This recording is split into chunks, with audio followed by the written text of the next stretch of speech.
Mesdames et messieurs, ravi de vous retrouver. Bienvenue à cette nouvelle édition de notre programme L'Égypte à la une. Et commençons l'édition d'aujourd'hui, du lundi 10 juillet 2023, avec le président Abdel Fattah el-Sisi qui a félicité le premier ministre grec Kyriakos Mitsotakis pour la victoire de son parti Nouvelle Démocratie aux élections législatives de juin selon la présidence égyptienne. Lors d'un appel téléphonique samedi, le président El-Sisi a également discuté avec le Premier ministre Mitsotakis des derniers développements au Moyen-Orient et des impacts mondiaux des crises économiques, alimentaires et énergétiques. Le président El-Sisi a exprimé à Mitsotakis l'appréciation de l'Égypte pour la forte coopération avec la Grèce au niveau bilatéral et dans le cadre du mécanisme de coopération tripartite avec Chypre. Pour sa part, le Premier ministre Mitsotakis a exprimé au président El-Sisi la volonté de son pays de renforcer la coopération avec l'Égypte dans divers domaines et de poursuivre des consultations intensives sur des questions d'intérêt commun.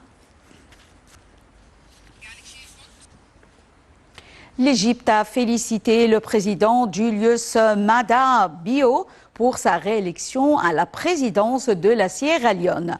L'Égypte a félicité le président pour sa réélection à l'issue d'un processus électoral qui a reflété la prise de conscience du peuple frère sierra-léonais, affirmant son soutien à la poursuite des travaux visant à réaliser les aspirations et les espoirs du peuple sierra-léonais.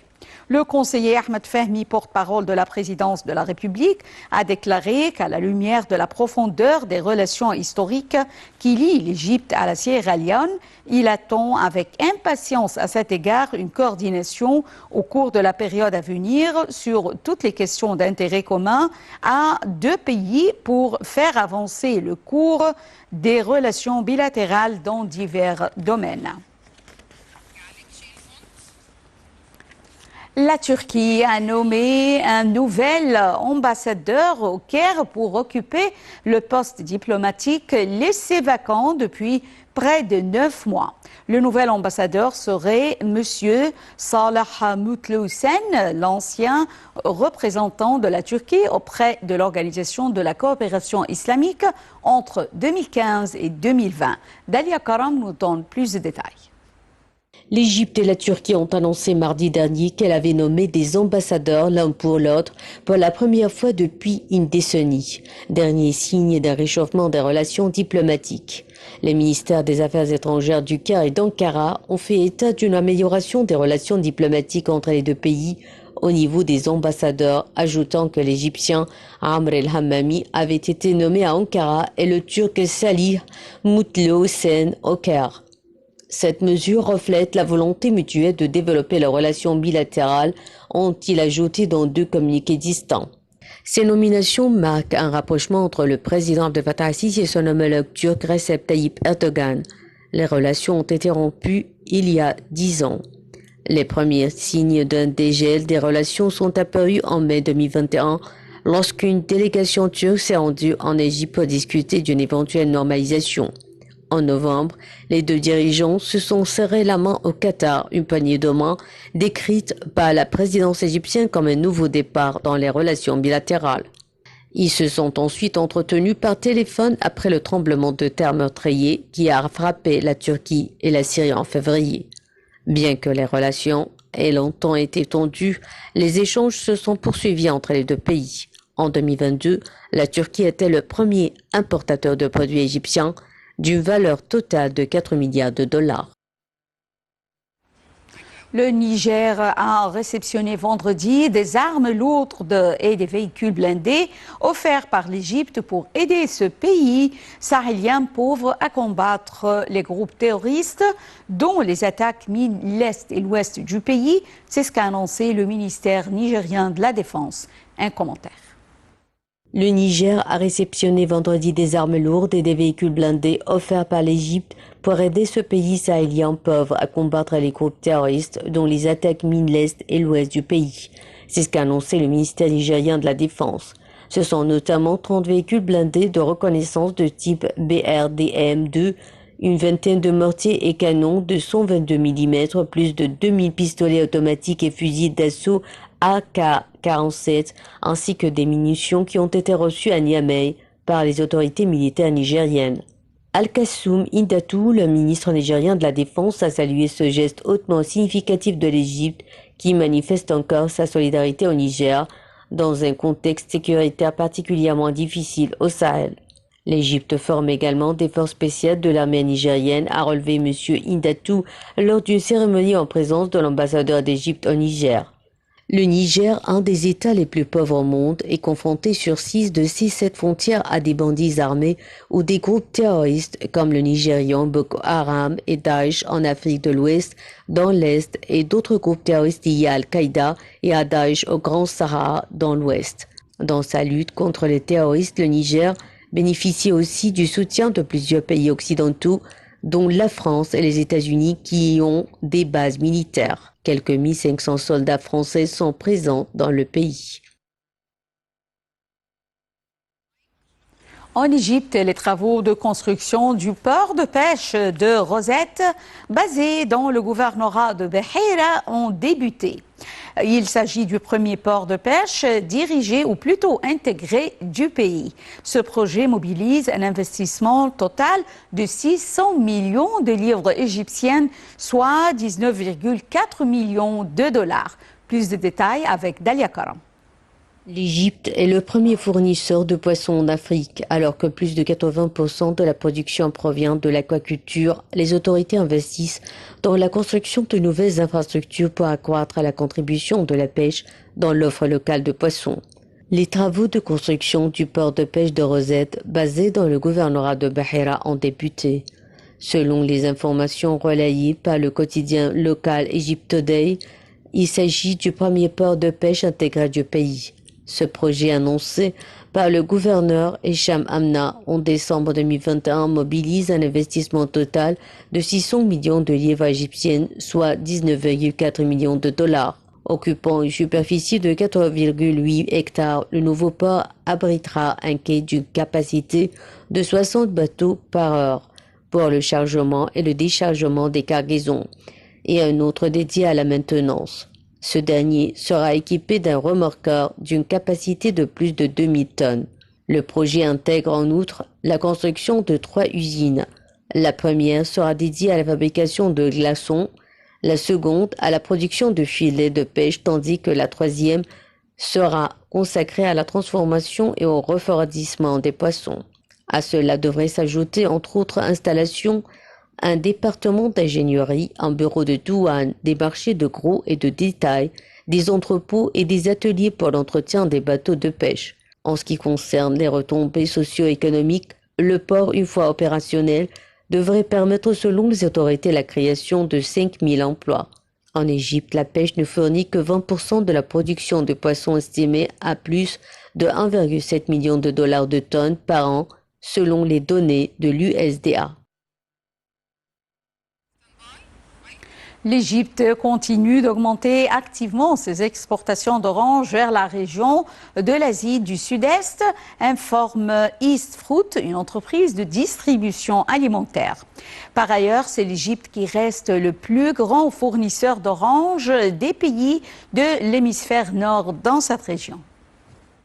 Au cours des 5 premiers mois de la saison actuelle, octobre 2022 à février 2023, l'Égypte a exporté près de 25 000 tonnes d'oranges vers les principaux pays de l'Asie du Sud-Est, la Malaisie, l'Indonésie, le Singapour, le Thaïlande et le Cambodge, ce qui est devenu le plus gros volume d'exportation à cette période depuis au moins les 5 dernières années. L'Égypte reste également le principal fournisseur d'oranges de l'hémisphère nord dans la région, après l'Afrique du Sud en termes d'exportation. Dans le même temps, les fournisseurs égyptiens n'entrent pratiquement pas en concurrence directe avec l'Afrique du Sud, étant donné que le pic de ces exportations se situe en juillet-octobre et que l'Égypte exporte la majeure partie de ses oranges en janvier-mai. Au total, ces pays d'Asie du Sud-Est importe de 150 000 à 180 000 tonnes d'oranges durant la saison et le marché dans cette région reste extrêmement concentré. Les deux principaux pays, l'Afrique du Sud et l'Égypte, fournissent près de 2/3 de tous les approvisionnements en oranges dans cette région et la part totale des 5 principaux fournisseurs, l'Afrique du Sud, l'Égypte, la Chine, l'Australie et les États-Unis, selon la saison, peut atteindre 96%. Il convient de noter que la Chine est le principal concurrent de l'Égypte sur le marché des oranges dans les pays d'Asie du Sud-Est. Toutefois, les fournisseurs d'oranges de Chine se concentrent principalement sur le Vietnam, tandis que leur présence sur les marchés plus haut de gamme, la Malaisie et le Singapour, reste mineure. Néanmoins, les exportations de la Chine augmentent également dans cette direction et ont plus que doublé en 5 saisons pour atteindre 15 000 tonnes. Dans les pays d'Asie du Sud-Est, l'Égypte est également en concurrence avec les exportateurs des États-Unis. Mais les importations en provenance de ce pays sont en baisse ces derniers temps. Il y a 5 campagnes, les États-Unis représentaient 13% de l'approvisionnement total de ces pays, mais au cours de la campagne 2021-2022, leur part est tombée à 9% et les importations n'ont atteint que 17 300 tonnes contre près de 55 000 tonnes d'importations en provenance d'Égypte.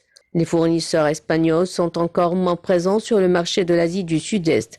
Les exportations d'oranges en provenance d'Espagne n'ont atteint que 2700 tonnes la saison dernière, soit 20 fois moins que les exportations égyptiennes.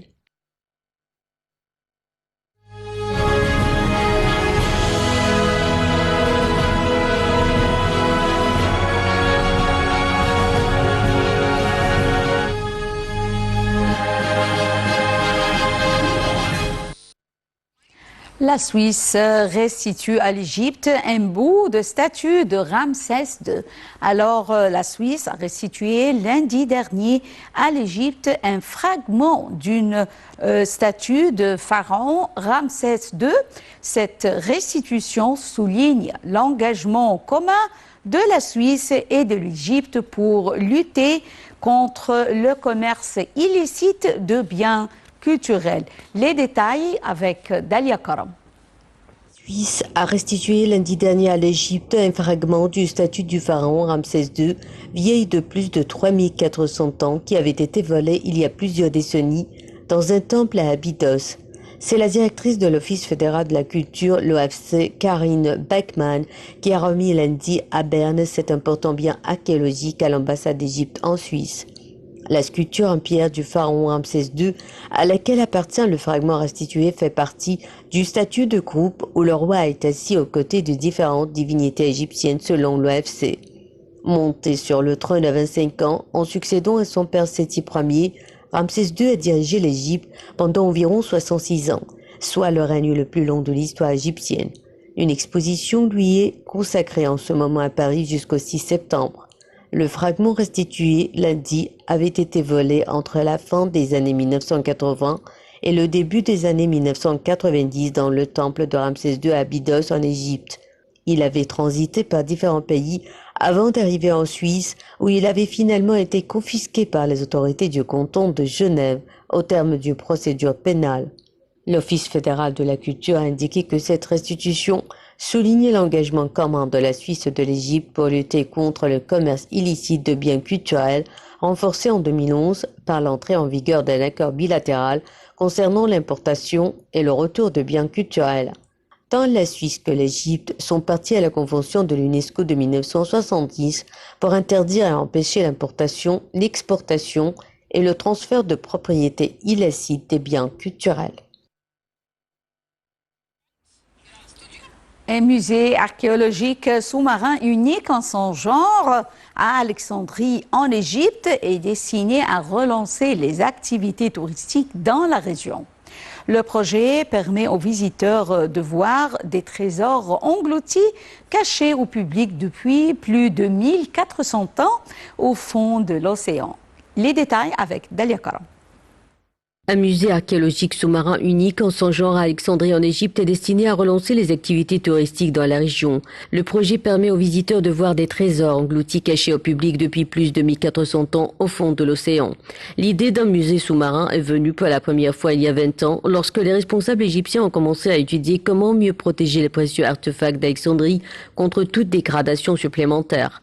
À l'heure actuelle, les reliques sont menacées par la pollution de la baie, le braconnage par les plongeurs et les dommages causés par les ancres des bateaux de pêche. Un musée aiderait à sauvegarder les reliques restantes non seulement en tant que structure physique, mais aussi en tant que zone protégée qui pourrait être surveillée. En 2006, des tables rondes d'acteurs ont été organisées pour discuter de l'aspect économique du musée et 2 ans plus tard, Jacques Rougerie s'est impliqué dans le projet en tant qu'architecte de premier plan avec son concept d'un bâtiment sur les rives du port oriental de la baie d'Aboukir avec un bassin immergé. Des tunnels en fibre de verre permettent aux visiteurs d'accéder au fond de la mer pour admirer plus de 2500 reliques sous-marines. 4 grands édifices en forme de voile de felouk, le voilier traditionnel égyptien en bois, permettent de voir les artefacts, y compris ce qui peut être le palais de Cléopâtre VII dans leur emplacement d'origine. La construction était estimée à environ 2 ans, mais tout a été suspendu en 2011 en raison de la révolution dans le pays et des bouleversements politiques qui ont suivi. Heureusement, après la normalisation de la situation, les pourparlers ont récemment repris par les autorités égyptiennes, bien décidées à refaire de l'Égypte l'une des destinations touristiques les plus prisées, tout en l'ouvrant aux innovations et nouveaux styles architecturaux. Mesdames et messieurs, fin de cette édition de notre programme L'Égypte à la une et également fin de la transmission langue française qui reprend à 18h locale. Merci pour votre fidélité à NLTV International. Bonne journée et au revoir.